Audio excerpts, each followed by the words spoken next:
Pembelajaran berdiferensiasi adalah teknik instruksional atau pembelajaran di mana guru menggunakan berbagai metode pengajaran untuk memenuhi kebutuhan individual setiap siswa sesuai dengan kebutuhan mereka.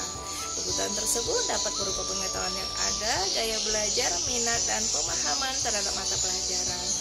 Pada dasarnya, pembelajaran berdiferensiasi memungkinkan setiap guru untuk bertemu dan berinteraksi dengan siswa pada tingkatnya sebanding dengan tingkat pengetahuan mereka, untuk kemudian menyiapkan preferensi belajar mereka. Untuk itulah maka pembelajaran berdiferensiasi ini memiliki tujuan untuk menciptakan kesetaraan belajar bagi semua siswa dan menjembatani kesenjangan belajar antara yang berprestasi dan yang tidak berprestasi. Singkatnya, pembelajaran berdiferensiasi adalah proses pembelajaran yang dibuat sedemikian rupa sehingga siswa merasa tertantang untuk belajar. Dan bagaimana hal ini dapat dilakukan di kelas?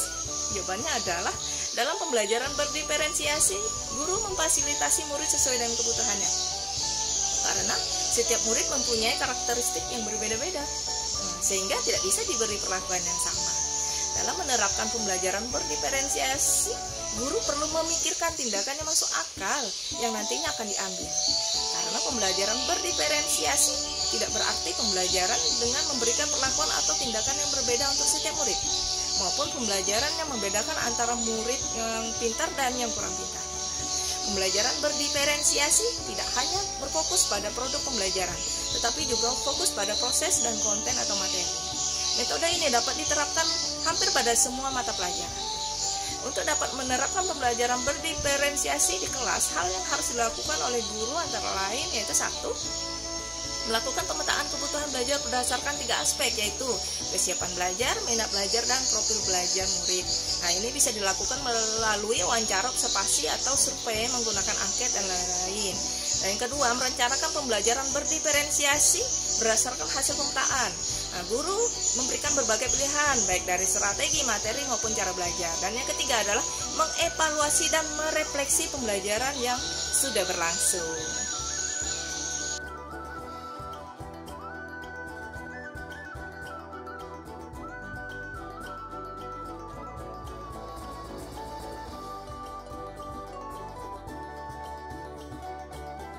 Kita dapat mengkategorikan kebutuhan belajar murid paling tidak berdasarkan 3 aspek, yaitu kesiapan belajar, minat belajar, dan profil belajar murid. Aspek yang pertama, kesiapan belajar. Nah, ini adalah merupakan kemampuan awal yang harus dimiliki oleh murid untuk menunjang keberlangsungan proses pembelajaran. Oleh karena itu, guru perlu mengidentifikasi kesiapan belajar murid agar mampu merancang strategi pembelajaran yang sesuai dengan kebutuhan murid. Identifikasi kesiapan belajar murid dilakukan dengan metode observasi langsung. Nah, dan aspek yang menjadi sasaran observasi adalah kondisi fisik, kondisi mental, kondisi emosional, kebutuhan, motif, tujuan, dan pengetahuan murid.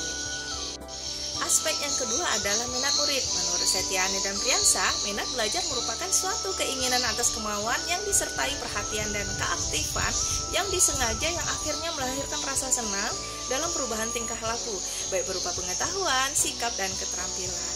Minat belajar murid dapat berbeda-beda tergantung dari banyak faktor seperti kepribadian, lingkungan, dan materi yang diajarkan. Murid yang memiliki minat belajar yang tinggi cenderung lebih termotivasi untuk belajar dan mencapai prestasi yang lebih baik daripada murid yang minat belajarnya rendah. Nah, aspek ketiga adalah profil belajar murid.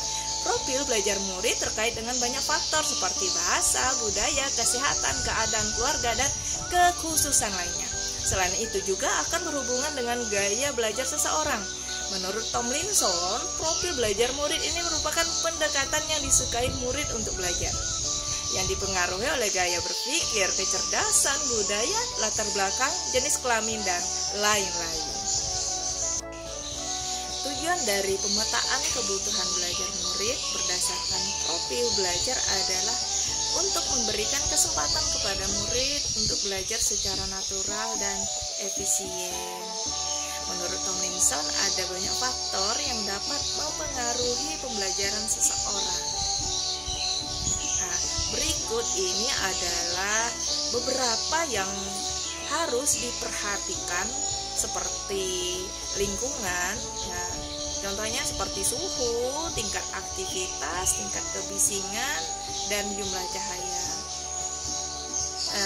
Terus ada pengaruh budaya seperti contohnya santai, terus terstruktur, pendiam, ekspresif, personal, dan impersonal.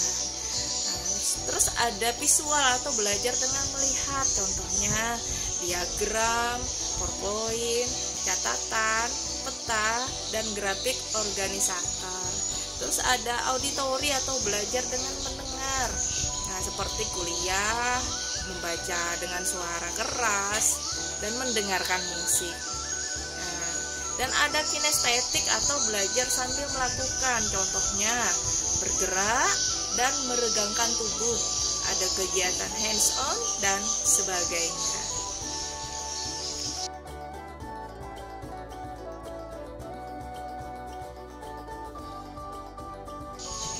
Kaitan pembelajaran diferensiasi dengan materi modul lain, konsep merdeka belajar yang bermuara pada pembelajaran yang berpihak pada murid menjadi misi program guru penggerak. Guru penggerak diharapkan mampu menjadi pemimpin pembelajaran yang berkualitas di kelas. Untuk bisa menjadi pemimpin pembelajaran di kelas, guru harus menguasai filosofi pendidikan yang berpihak pada murid. Filosofi pemikiran pendidikan menurut Ki Hajar Dewantara harus menjadi pedoman guru dalam implementasi pembelajaran di kelas. Guru juga harus terus menumbuhkan sikap kritis, kreatif murid melalui budaya positif yang dikembangkan di sekolah.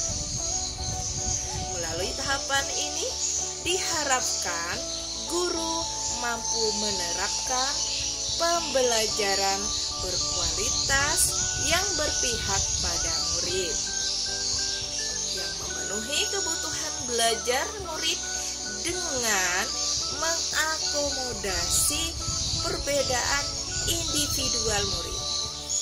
Implementasi pembelajaran berdiferensiasi yang optimal dan berkualitas diharapkan mampu mendorong tumbuhnya profil pelajar Pancasila. Jelaslah bahwa pembelajaran berdiferensiasi berkaitan erat dengan materi modul lain. Demikian kaitan antar modul dengan implementasi pembelajaran berdiferensiasi, sehingga diharapkan akan berkontribusi dalam upaya meningkatkan kualitas pendidikan di Indonesia. Terima kasih.